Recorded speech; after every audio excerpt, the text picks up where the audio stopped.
반갑습니다. 우리 더사랑교회 우리 성도님 여러분, 또 이렇게 귀한 자리 불러주시니 감사하고요. 굉장히 느낌이 낯설고 따뜻합니다. 낯선 건 처음 와서 그렇고, 또 따뜻한 건 보니까 굉장히 아는 얼굴도 많이 또 보이고, 또 전에 같이 또 신앙생활 했던 분들도 계셔서 처음 왔지만 더 이렇게 뭔가 푸근하고 따뜻한 느낌이 듭니다.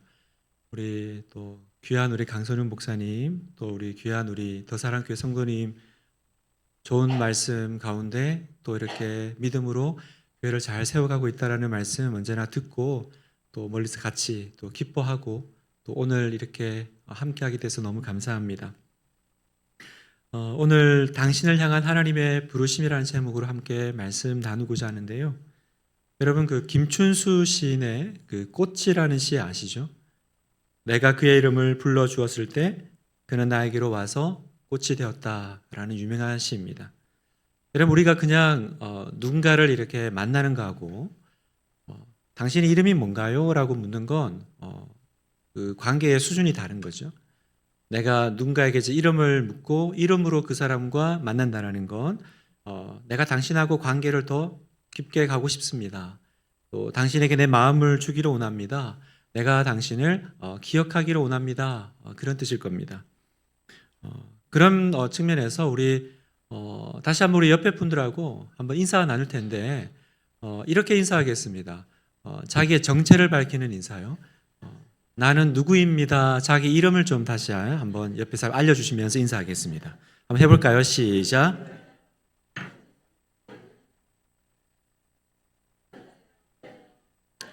네. 함께 있어도 사실 이름을 또 모르는 경우도 있죠. 있고 또 목사님 여기 이름을 얘기 안 하는데요 하시는 분은 좀 의심스러운. 네. 여러분, 우리가 누군가가 내 이름을 불러준다라는 건 이제 그 사람과의 관계로 내가 들어가겠다라는 거죠. 여러분, 성경의 이야기는요, 모두가 다 하나님께서 우리를 찾아오시고 또 우리의 이름을 불러주시는 것으로부터 시작을 합니다.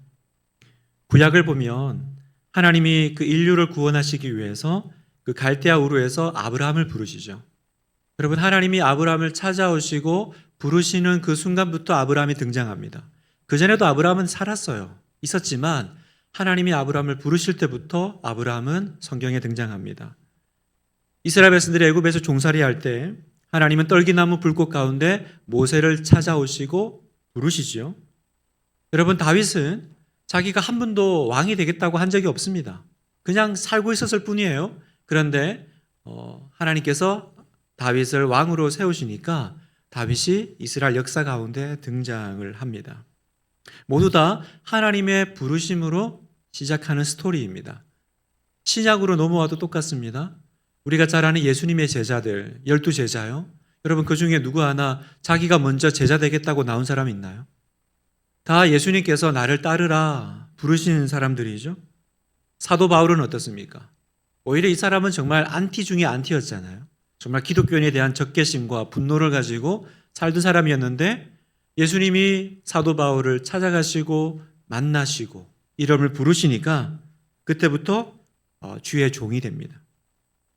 다시 말해서 여러분, 성경의 모든 역사는요, 인간의 결단으로 시작되는 것이 아니라 하나님의 부르심에서 시작된다라는 것입니다. 그리고 우리가 그 부르심에 응답할 때 우리 안에는 주님과의 새로운 관계가 시작되고 주님의 스토리가 우리 안에서 나타나게 됩니다. 그래서 여러분, 우리가 구원받았다라는 것도 정확하게 말하면 난 천국 갑니다라는 것이 아니라 하나님께서 내 인생에 들어오셨습니다. 이게 내가 구원받았다라는 뜻이라는 거죠.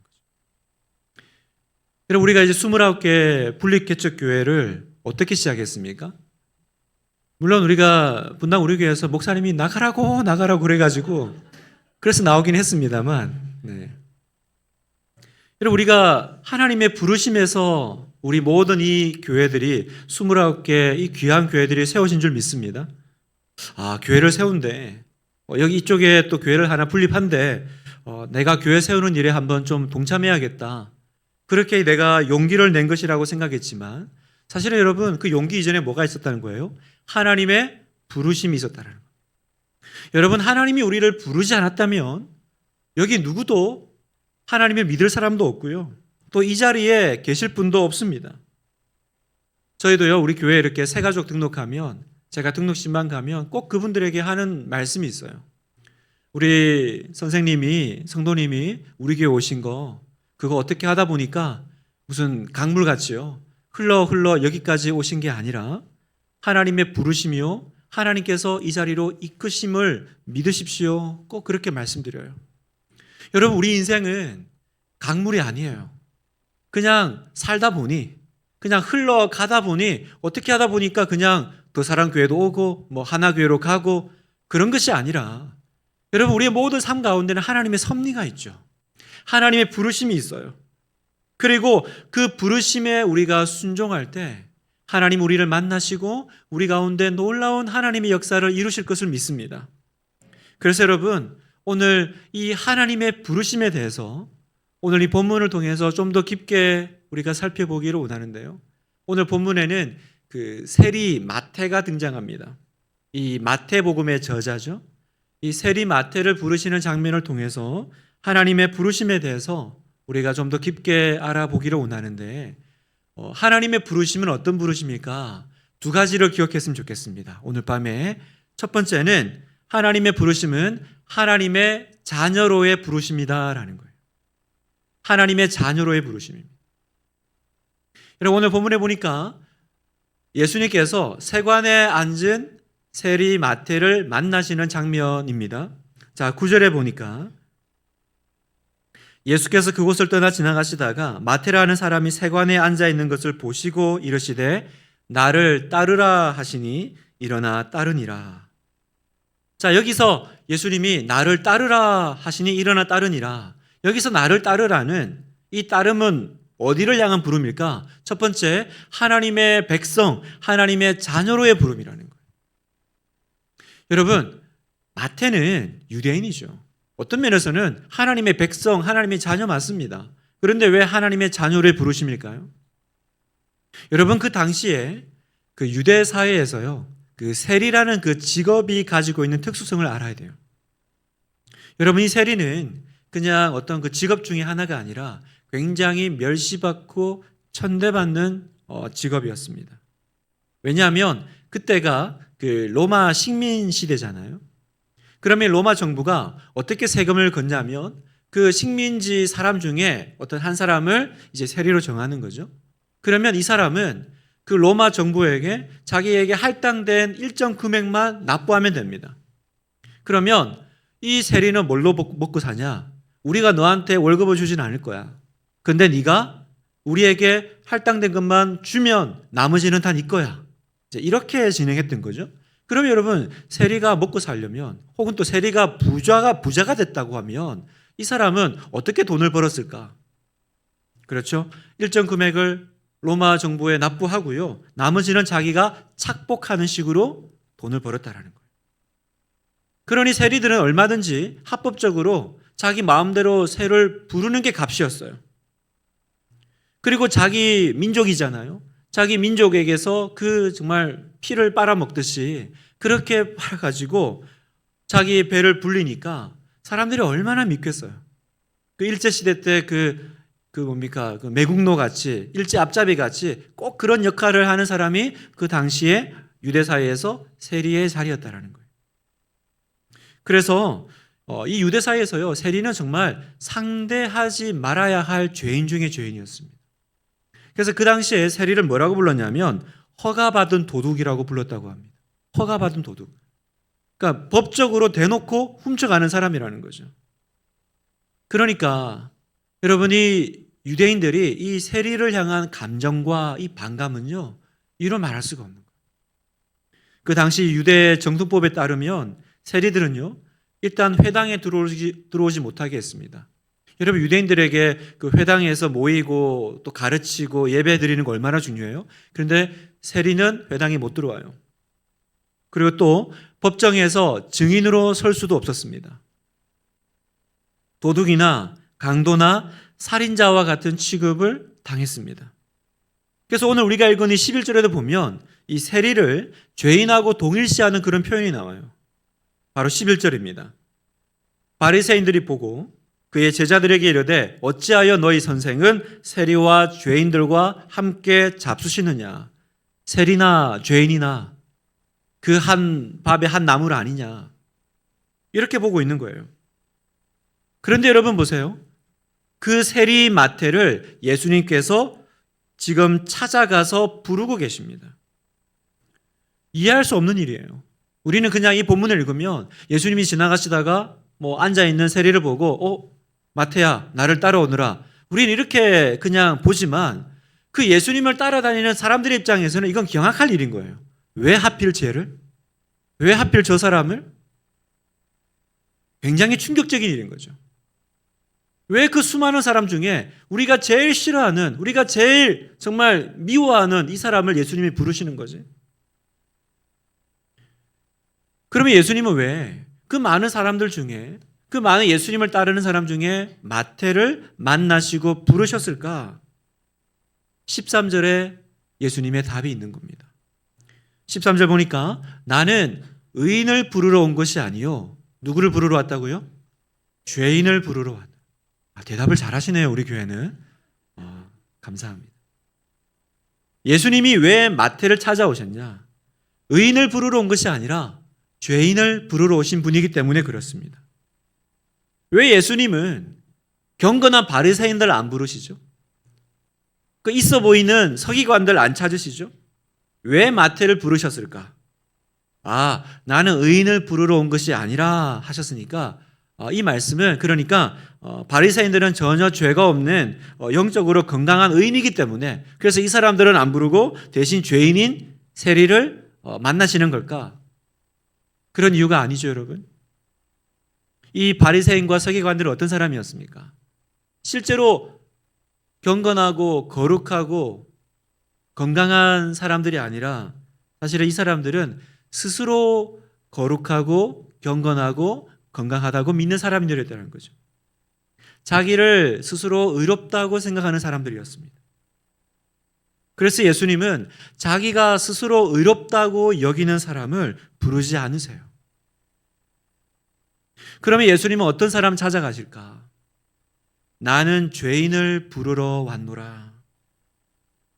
예수님은 누굴 만나세요? 자신을 죄인으로 알고 그리고 나는 반드시 예수님이 필요합니다 라고 느끼는 사람에게 예수님 찾아가시는 줄 믿습니다. 여러분, 세리 마태는 그 안에 굉장한 고민이 있었을 거예요. 지금 내가 이렇게 살고 있지만 내 삶이 지금 바른 삶일까? 나는 지금 제대로 사는 삶이 맞을까? 지금 로마의 대리인으로서 자기 민족의 그 세금을 걷는, 그래서 그것 때문에 윤택한 삶을 살고 있기는 해요. 그러나 한편으로는 그 직업 때문에 굉장히 고민하고 괴로워했을 겁니다. 시간이 갈수록 그 안에 외로움은 굉장히 깊어져 갔을 거예요. 그러다가 생각해 보세요. 어느 날 그런 고민 가운데 겉으로는 몰라요. 겉으로는 잘 살고 있는 것처럼 보이지만 그 지나가다가 예수님에 대한 이야기를 들었어요. 예수님을 만나서 인생이 바뀌고 그 삶의 목적이 바뀌는 이야기를 들었어요. 그래서 어쩌면 세리 마태는 멀리서 예수님을 봤을 수도 있어요. 예수님의 설교를 들었을 수도 있고요. 예수님의 기적을 또 직접 보거나 혹은 소문을 들었을 수도 있죠. 그러나 마태는 예수님을 먼저 찾아가지 않았습니다. 왜 그랬을까요? 그의 마음에는 그런 생각이 있지 않았을까요? 아니야, 난 안 돼. 나 같은 죄인이 어떻게 예수님을 만나? 나 모두가 싫어하는 사람이야. 나는 우리 민족의 배신자야. 내가 어떻게 저 거룩하고 저 경건하신 예수님께 내가 나아갈 수 있어? 그래서 속으로는 정말로 내가 변화되고 싶고 내 삶의 의미를 발견하고 싶지만 간절히 주님을 찾고 새로운 인생을 살고 싶지만요. 그의 직업과 그의 살아온 삶과 그의 과거는 그 마태의 올무가 되어서 가려고 할 때마다 나 같은 죄인이 어떻게 예수님을 만나나, 나 같은 죄인이 그렇게 자포자기하며 살았을 거예요. 여러분, 예수님은 왜 지나가시다가 그 많은 사람 중에 마태에게 나를 따르라 그랬을까? 왜 그랬을까요? 나는 죄인을 부르러 왔노라 말씀하신 예수님이니까 예수님은 마태 안에 뭘 보신 거예요? 바로 이 마음을 보신 거예요. 정말 가난하고 낮아져 있는 그 마음, 그 마음을 예수님이 보셨기 때문에 그 많은 사람 가운데 마태에게 나를 따르라 하신 거예요. 여러분, 마태에게 정말로 그런 마음이 있었을까요? 목사님, 성경에도 없는 얘기를 너무 막 하시는 거 아니에요? 여러분, 그렇게 말할 수 있는 근거가 있습니다. 진짜로 마태가 그런 마음이 가졌는지 아니었는지 어떻게 알 수 있어요? 그 이유는요, 바로 예수님이 나를 따르라 그랬을 때 마태는 주저하지 않고 벌떡 일어나 따라갔다라는 거예요. 자, 9절을 보겠습니다. 같이 한번 읽어볼까요? 시작.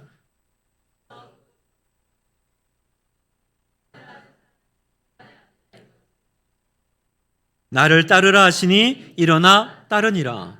여기요 보세요, 여러분. 나를 따르라 하시니 그리고 일어나 따랐어요. 그 사이에 어떤 시간 간격이 느껴지세요? 고민해보고 갈게요. 왜 저한테요? 이런 어떤 뉘앙스가 전혀 없습니다. 나를 따르라. 느낌은요, 그냥 말이 끝나기도 전에 벌떡 일어난 것 같아요. 여러분 한번 생각해 보세요. 이게 쉬운 일입니까? 아니, 다 큰 성인이요. 지금 자기의 삶도 기반도 만들어 놓고 나 이걸로 먹고 살아요. 그런데 예수님이 따르라 그런다고 해서 그 다 큰 성인이 자기의 직업도 버리고 생계도 버리고 예수님을 따른다고 했을 때 이게 진짜 쉬운 일일까? 이게 의미하는 바가 뭘까요? 그건 바로 마태가 평소에 예수님을 얼마나 사모했는지, 예수님을 얼마나 갈망하고 있었는지를 보여주는 증거라는 거예요. 그가 그 마음에 예수님을 만나기 원했고 예수님을 따르기를 원했던 그 마음이 있었기 때문에 나를 따르라 그러니까 그 자리에서 벌떡 일어나 갈 수 있죠.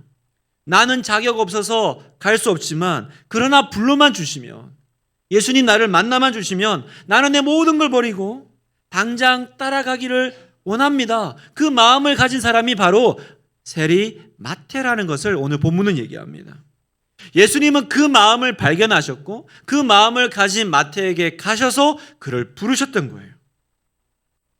우리 사랑하는 우리 더사랑교회 성도 여러분, 오늘 이 자리에, 오늘 여러분 가운데 혹시 세리 마태와 같은 마음으로 앉아 계신 분 안 계세요?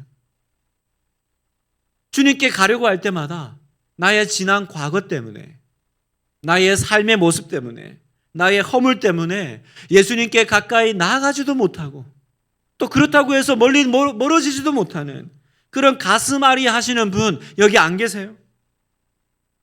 주님 앞에 기도할 때마다 계속 내 마음에 하나님 은혜를 주세요라고 하지만 한켠에는 어떻게 내가 하나님께 은혜를 구하나? 어떻게 하나님이 나 같은 사람을 쳐다보실까? 그래서 감히 세리와 같이 하늘을 우러러 보지도 못하고 가슴을 치면서 앉아 계신 분 안 계세요?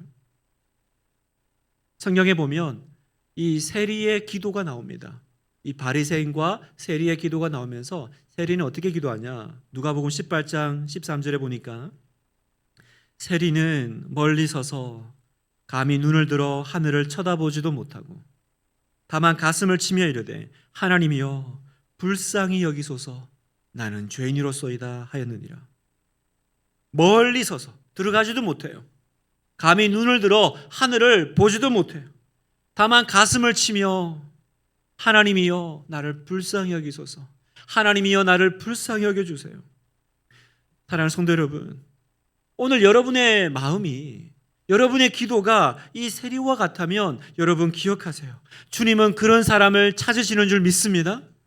나는 그 마음 때문에 감히 주님 앞에 나아가지 못하고 그렇게 소갈이 앓고 있지만 오히려 성경은 무슨 얘기를 하고 있냐면 주님은요 갖추어지고 멀쩡한 사람 찾으시는 것이 아니라는 거예요. 능력 있고 모든 것이 잘 되어 있는 사람 주님은 찾지 않으시고요, 이렇게 갈망하는 사람, 주님 아니고서는 답이 없는 사람, 주님 만나기 위해서 주님이 나를 불러만 주시면, 주님이 나를 불러만 주시면 그렇게 심령이 가난해져 있는 사람을 우리 주님은 찾고 계시더라는 거예요. 또 반대로 그런 분은 안 계세요? 왜 나는 이 마태같이 마음이 갈급하지 않을까? 왜 나는 예수님에 대해서 이렇게 갈급한 마음이 없을까? 나는 왜 예배 시간이 이렇게 그냥 건성건성일까? 어떤 분들이 그렇게 얘기하더라고요. 목사님, 저도 울고 싶고 믿고 싶습니다. 그런데 눈물이 안 나요. 다른 사람 예배 시간에 우는 것도 이해를 못하겠고 감격하는 것도 솔직히 잘 모르겠습니다. 혹시 그러신 분이 있다면요, 왜 그럴까? 그건 바로 나 자신을 하나님 앞에서 스스로 심각한 죄인이라고 느끼지 않기 때문입니다. 한 번도 나 자신의 이 죄 문제에 대해서 심각하게 생각해 본 적이 없기 때문이에요. 그러니까 예수님이 필요치도 않고 그 예수님 만나는 게 나에게 절대적이지 않아요. 여러분, 마치 이런 거죠. 자기가 건강하다고 생각하는 사람이 의사를 찾아갈 리가 있나요? 그럴 리가 없죠. 그러니 나의 이 정말 깊숙한 부분, 나의 이 죄악된 부분을 내가 직면하고 생각하고 심각하게 바라보지 않는 사람은 오늘 이 예배 가운데 주님을 찾는 마음 없어요. 그런데 성경이 말하는 건 무엇입니까? 로마서 3장 10절에 보니까 기록된 바 의인은 없나니 하나도 없으며 의인은 이 땅에 아무도 없다라고 말씀하세요. 또 23절 말씀 우리 같이 한번 읽을까요? 시작. 모든 사람이 죄를 범하였음에 하나님의 영광에 이르지 못하더니. 성경이 지금 뭐라고 말씀하세요? 이 지구상에 의인은 한 사람도 없다. 의인은 아무도 없다라는 거예요. 다만 자기가 의인이라고 생각하는 사람만 있다라는 거예요. 마치 자기는 건강하다고 생각하지만 실은 깊은 병이 그 몸 안에서 자라고 있는 것처럼 우리는 모두 다 하나님 앞에서 죄인이요, 심각한 죄 상태에 있는 사람이라는 거예요. 다만 내가 그걸 모를 뿐이죠. 그래서 여러분, 언제 예수님이 보일까? 여러분, 언제 하나님의 은혜가 우리 눈앞에 열릴까요? 나 자신을 심각하게 생각할 때부터요. 내가 나의 상태에 대해서 정말 십자가 앞에서 직면할 때 그제서야 비로소 예수님이 보여요. 그제서야 비로소 주님이 보이고요. 그런 사람을 주님이 만나 주신다는 거예요. 정말 내가 예수님 사랑하고 주님 뜻대로 살고 싶은데 내가 지은 죄가 많아서 내 과거가 너무 부끄러워서요, 예수님 앞에 가지도 못하고 멀리 서서 그냥 안타까워하고 있는 그 한 사람, 오늘 주님은 그 사람을 찾으시는 줄 믿습니다. 오늘 주님은 그 사람을 만나 주실 거예요. 그래서 예수님 말씀하신 거예요. 나는 의인을 부르러 온 것이 아니라 죄인을 부르러 왔노라. 여러분, 오늘 밤에 주님을 다시 깊이 만나는 밤 되기를 축복합니다. 여러분, 마음속 깊이 그 옛날에 만났던 예수님 말고요, 오늘 밤 이 예배 가운데, 이 기도회 가운데 주님, 예수님이 마태를 불러주신 것처럼 주님, 저를 지나가지 마시고 저를 만나주세요. 저를 만나주세요. 그런데 놀라운 건 뭔지 아세요? 내가 주님을 찾고 만나기를 원하는 것보다 사실은 주님이 나를 더 만나기를 기다리고 계시더라는 거죠. 계시록 3장 20절 말씀입니다. 이 말씀도 같이 한번 읽겠습니다. 시작. 볼지어다 내가 문 밖에 서서 두드리노니 누구든지 내 음성을 듣고 문을 열면 내가 그에게로 들어가 그와 더불어 먹고 그는 나와 더불어 먹으리라. 내가 그에게로 들어가 그와 더불어 먹고. 예수님은 우리의 만남을 어떻게 표현하고 있냐면 같이 식사하는 것으로 표현하고 있어요. 이 얘기는 뭡니까? 주님과 우리의 만남은 절대로 추상적이지 않다라는 거예요. 여러분, 밥을 생각으로 먹는 사람이 어디 있어요? 우리 식사 한글로 합시다, 이런 게 어디 있어요? 먹으면 먹었고 안 먹으면 안 먹은 거죠. 무슨 말이냐면 여러분, 주님과의 만남은 언제나 실제적이고 그리고 언제나 개인적이라는 거죠. 여러분, 내가 주님을 만나는 거, 그건 너무 실제적인 일이어야 합니다. 여러분, 신앙생활은요, 너무나도 가슴 벅찬 이야기여야 해요. 그냥 하나님이 있댄다, 누가 은혜를 받았단다, 예배를 드리며 기도를 하면 하나님이 응답해 주신대, 그런 내가 어디선가 제3자로 들은 얘기가 아니라 그건 주님과의 개인적인 만남이어야 합니다. 내가 주님을 만난 이야기, 주님은 내 안에 들어와서 나와 식사하기를 원하세요. 여러분, 기도할 때 하나님이 느껴지세요? 느껴지시기를 축복합니다. 내가 기도할 때에 정말 하나님이 나와 함께 계심이 느껴지십니까? 지금 주님이 내 눈앞에 눈을 감으면 내 앞에 앉아서 나의 이 기도를 듣고 계심을 여러분 매주일마다 매 기도 시간마다 경험하세요. 여러분 그러셔야 돼요. 여러분 신앙생활은 너무나도 실제적인 거예요. 주님이 그렇게 하기를 원하신다라는 거예요. 네가 나에게 온다면, 네가 가난하고 낮아진 마음으로 나를 찾는다면 주님 여러분에게 말씀하실 거예요. 다른 사람 필요 없다. 나는 너만 있으면 돼. 나를 따라오지 않겠니? 이제부터 나와 함께 손잡고 걸어가지 않겠니? 우리 주님이 물으십니다. 여러분 이 주님의 이 부름이요 하나님의 자녀로 부르시는 그 부르심의 첫 번째 초대입니다.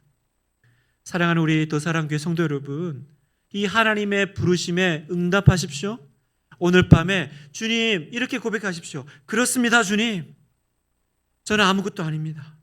저는 고개를 들어 기도할 만한 자격도 예배드릴 자격도 없는 사람입니다. 다만 나는 죄인입니다.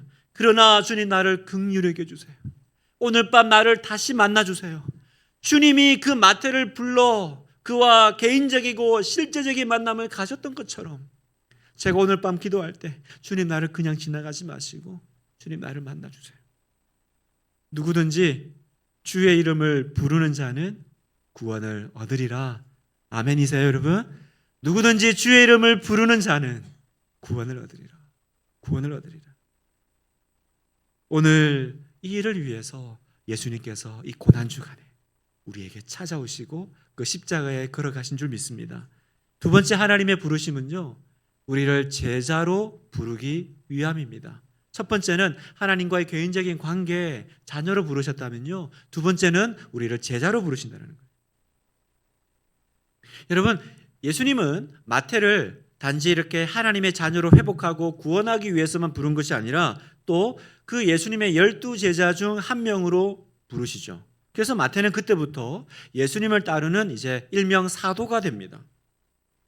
여러분 이것도 진짜 경악할 일인 거예요. 그 사람을 만나는 것도 부르는 것도 이상한데 아예 이 사람을 제자로 부른다? 여러분 사람이 없었겠어요?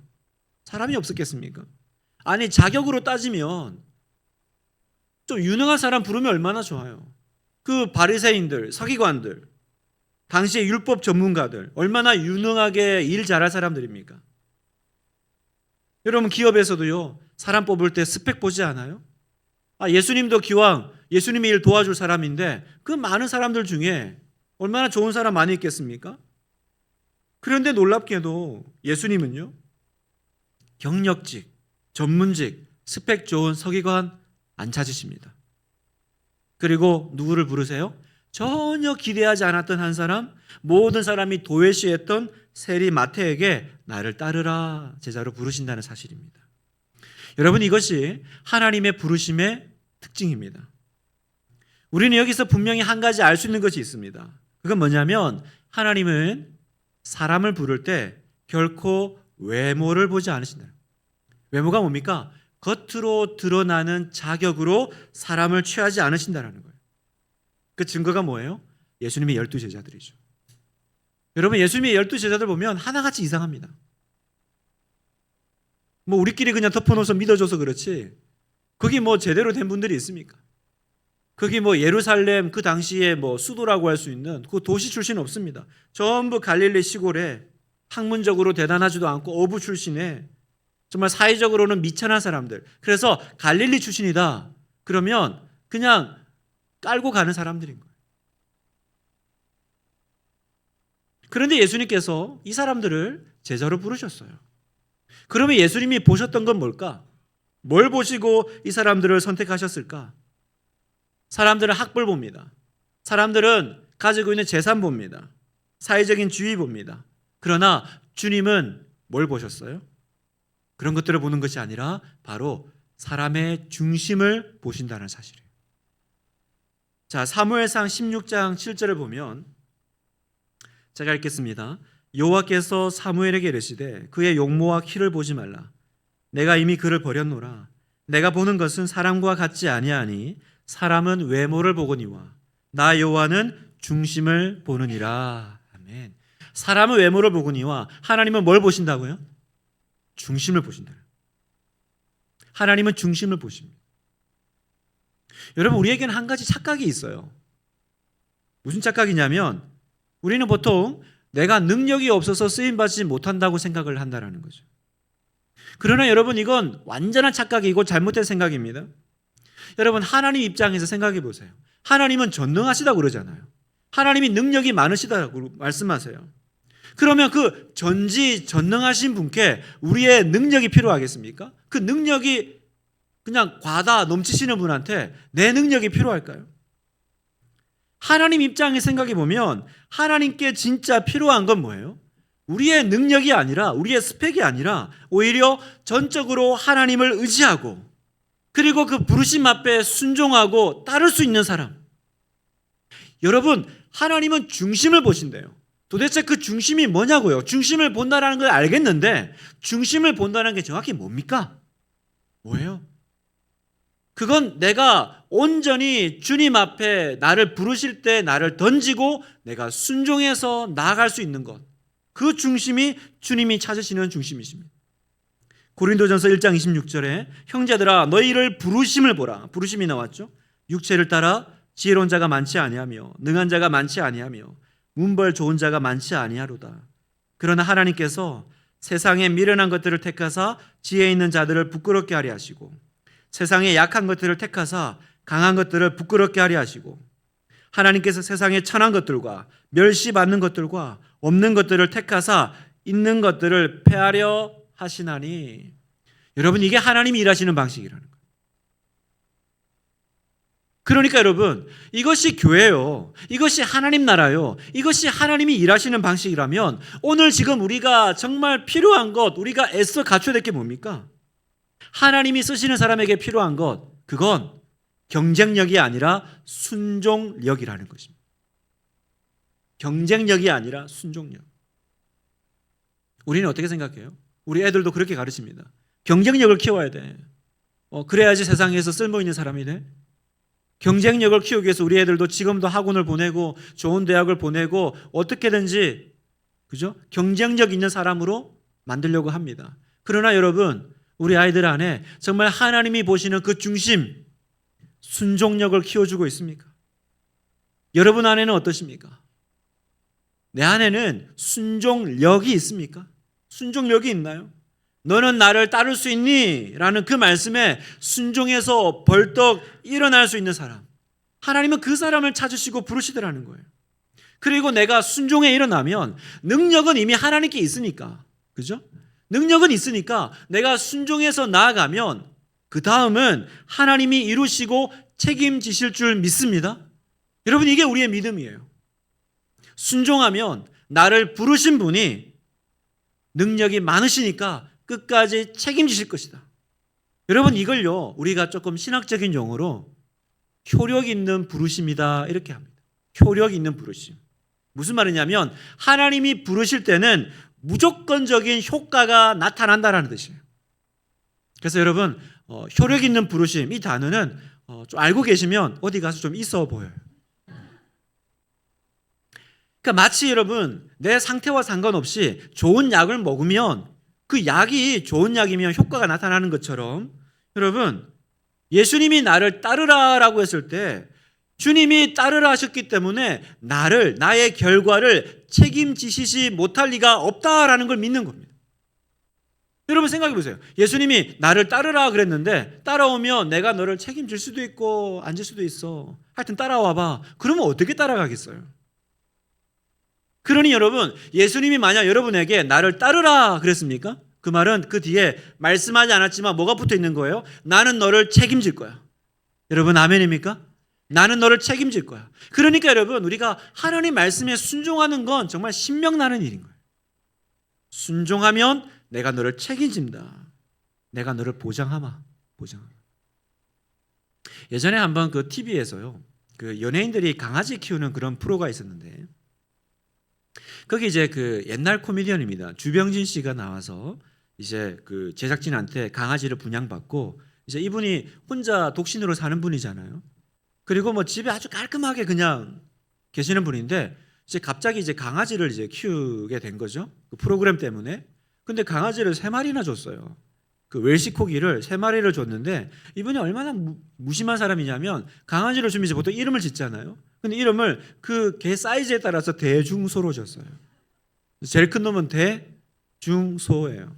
근데 또 희한하게 이 강아지들이 사이즈에 따라서 건강도가 다른 거예요. 큰 애는 아무래도 막 활력이 있고요. 뭐 이렇게 잘 먹고 뭐 힘이 넘치고 그리고 이 소는 진짜 맨날 먹을 때도 치이고 이렇게 허약하고 소심하고 그런 강아지인 거예요. 그래서 이제 이분이 이 강아지 3마리를 이제 막 키우는 그 우여곡절이 이제 나오는 프로인데 한 번은 그 주병지 씨가 테스트를 한 거예요. 테스트를. 뭐였냐면 이 강아지를 이런 이제 선반 위에다가 한 마리씩 올려놓고 그 밑에서 야 뛰어 이렇게 한 거예요. 그랬더니 이제 대를 이제 올려놓고 뛰어 그랬더니 얘는 뭐 기다렸다는 듯이 그냥 확 뛰는 거예요. 그래서 탁 뛰니까 그럴 줄 알았죠. 뭐 워낙 이제 건강한 애니까 중 올렸습니다. 중도 뭐 조금 머뭇거리더니 뛰어요. 나중에 이제 소를 올렸습니다. 소를 올렸는데 얘가 뛰겠어요. 막 머뭇거리고 막 이러는 거예요. 그래서 주병지 씨도 네가 뭘 뛰겠니? 그냥 너를 한번 테스트 해본 거야. 그게 올렸는데 이 소가 그 개가 개예요, 소예요. 하여튼 소라고 부르는 개가 이름을 이상하게 지어가지고 그 소가 머뭇거리다가 갑자기 확 뛰어버린 거예요. 그때 놀란 건 주병진 씨예요.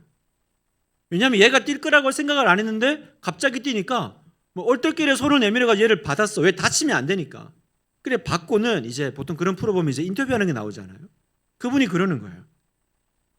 얘는 내가 받아줄 줄 어떻게 알았을까? 얘는 왜 뛰었지? 내가 뛰면 내가 자기를 받아줄 거라고 어떻게 알았을까? 네가 나를 신뢰하는 거였구나. 네가 나를 신뢰하는 거였구나. 그래, 네가 나를 믿으면 나도 너를 책임지마. 거의 뭐 하나님 음성 같지 않아요, 여러분? 듣는데 얼마나 은혜를 받았는지 몰라요. TV에서 하나님 음성이 들리는 거예요. 네가 나를 믿으면 내가 너를 책임지마. 그리고 그분이 그러는 거예요. 그 후로 이 아이가 내 눈에 더 많이 들어오기 시작했습니다. 여러분, 하나님 눈에 어떤 사람이 더 많이 들어올까요? 경쟁력 있는 사람이요? 잘 나가는 사람이요? 아니요. 나를 따르라 하시니 일어나 따르는 사람인 줄 믿습니다. 여러분, 하나님은 하나님을 믿고 따르는 사람 주목하십니다. 그리고 그 사람 반드시 책임져 주실 줄 믿어요. 여러분, 우리가 이걸 믿을 때 이 사실이 우리에게 주는 힘이 있어요. 그 힘은 뭐냐면 하나님의 부르심에 응답하고 순종한 사람은요, 이제 내가 조금 부족해도요, 내가 좀 부족해도 내가 하나님의 뜻대로 살지 못할까 봐 두려워하지 않아도 된다는 사실입니다. 여러분, 할렐루야죠? 왜냐하면 나를 부르신 분이 책임지실 거니까. 여러분, 마태를 보세요. 마태가 제자가 됐죠. 훌륭해서 제자가 됐습니까? 마태가 그 뒤로 제자로서 살고 마태복음도 쓰고 했습니다. 여러분, 하나님이 예수님께서 마태가 순종하고 따르니까 그 마태를 책임지신 거죠. 그 뒤로 성경에 마태의 과거가 문제가 되었다, 그 세리직이 문제가 되었다, 이런 얘기 없어요, 여러분. 저는 아마 생각컨대 마태는 모든 세리와 창녀의 희망의 아이콘. 세리와 창녀들이 다 마태 보면서 야, 쟤봐, 쟤도 저러는데 우리도 할 수 있어. 저는 우리 또 사랑교회 여러분 모든 성도님들이 모든 죄인들의 희망이 되시기를 축복합니다. 모든 연약한 사람들의 희망이 되시기를. 네, 그렇게 될 줄 믿습니다. 우리는요, 여러분 모두 다 이 하나님의 부르심에 응답한 사람들이죠.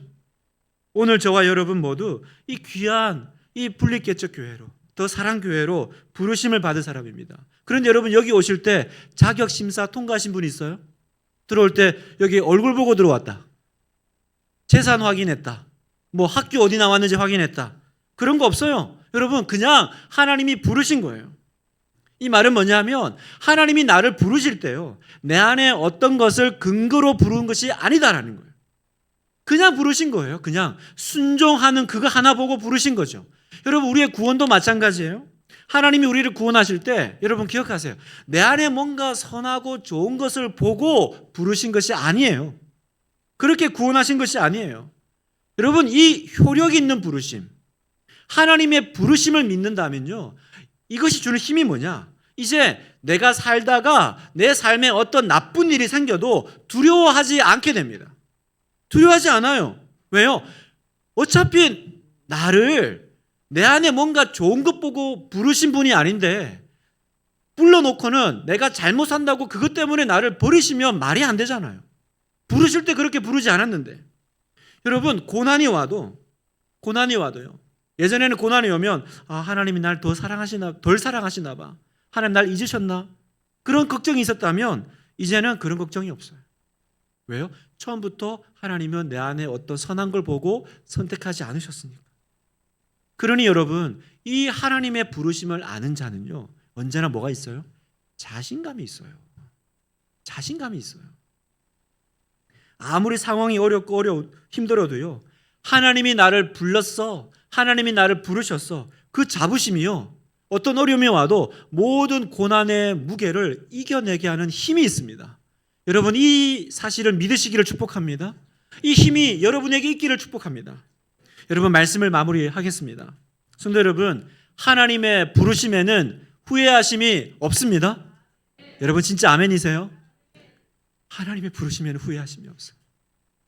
예수님은요, 세리 마태를 불러놓고 나중에 잘못 부른 것 같은데 내가 그때 잠깐 눈이 이렇게 삐어가지고 그러지 않으셨어요, 여러분.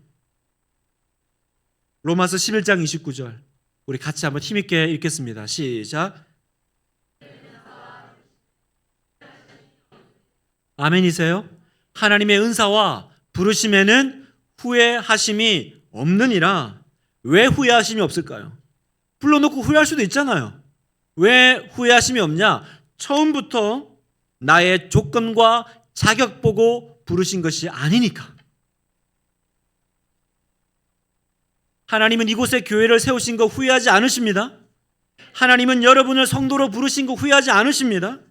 후회하지 않으세요. 그러니까 하나님이 후회하지 않으시니 버림받을까 봐 두려워하지 마십시오. 버림받을까 봐 두려워하지 마십시오. 진짜 이 얘기만 하고 마치겠습니다. 예전에 그 기차를 타면 기차역마다 옛날에 이렇게 역에서 가락국수 팔고 우동 팔죠, 그죠? 그래서 역에 내리면 그거 사 먹고 그랬잖아요. 여러분 기억나세요? 기억나면 옛날 사람. 기억이 안 나셔야 되는데 기억나면 진짜 옛날 사람. 요즘에 이제 그런 건 없는데 제가 어느 한 드라마를 봤는데 그때 그 시절 장면이 나와요. 아버지하고 딸이 이제 기차 여행을 가는데 아빠가 딸한테 그래요. 딸, 아빠가 맛있는 거 사줄까? 그랬더니 이제 잠깐만 기다려. 그 이제 역에 딱 서니까 얼른 이제 그 뭡니까 가락 우동입니까 국수입니까 달려가 가지고 이제 그걸 사러 가는 거예요. 그 딸은 이제 창문으로 이제 아빠가 이제 막 사는 걸 지켜보고 있어요. 근데 줄이 길어요. 막 해서 웅성웅성 그러면서 막 이제 빨리빨리 진행이 안 돼. 근데 기차가 이제 시간이 되면 떠나야 되잖아요. 차가 설금설금 움직이는 거예요. 아빠가 안 탔는데 기차가 움직여. 그때부터 이 딸이 너무 불안해지는 거예요. 그래서 막 중얼거려요. 아빠 안 탔는데? 아빠 안 탔는데? 그런데 이제 진짜 기차가 출발을 해버렸어. 아빠가 안 탔는데. 그래서 얘가 완전히 사색이 돼가지고 아빠 안 탔는데 어떡하냐고 막 울고 있는데 갑자기 뒤에서 아빠가 딱 나타나요. 나타나서 우동 들고 짠 이러니까 딸이 아빠 안 탄 줄 알았잖아. 아빠 안 탄 줄 알았잖아. 그랬더니 그 아빠 그래요. 아니 딸이 여기 있는데 아빠가 왜 안 타? 아빠가 반드시 여기 오지. 우리 딸 두고 아빠가 어디 가? 제가 그 장면 보고 눈물이 왈칵 났어요. 왜냐하면 어릴 때 우리 엄마가 꼭 그랬거든요. 꼭 이렇게 한 번씩 놓칠 때가 있었어요. 그냥 보면 이제 그 놓쳐가지고 저 뒤에서 이제 타가지고 이제 걸어 올라오는데 그걸 모르니까 그 기차 안에서 막 안 탄 줄 알고 막 그 트라우마가 올라와가지고 제가 막 보면서 눈물이 좀 나기도 했고 또 눈물이 난 이유가 있습니다, 사실은. 그게 뭐냐면 꼭 기차는 떠나는데 아빠가 안 타는 게 꼭 내 인생 같은 느낌이 들 때가 있다. 내 인생 기차는 가고 있는데 하나님이 안 계신 것 같은 거예요. 내 인생 기차에 하나님이 안 타고 계신 거 아니야? 내가 좀 부족해서 하나님이 내 인생 기차에서 내려버리셨나? 내 과거가 하나님께 누가 되었나? 여러분, 그때 하나님께서 우동 들고 나타나실 거예요. 짠하고 나타나셔서 아빠 여기 있다 하실 거예요.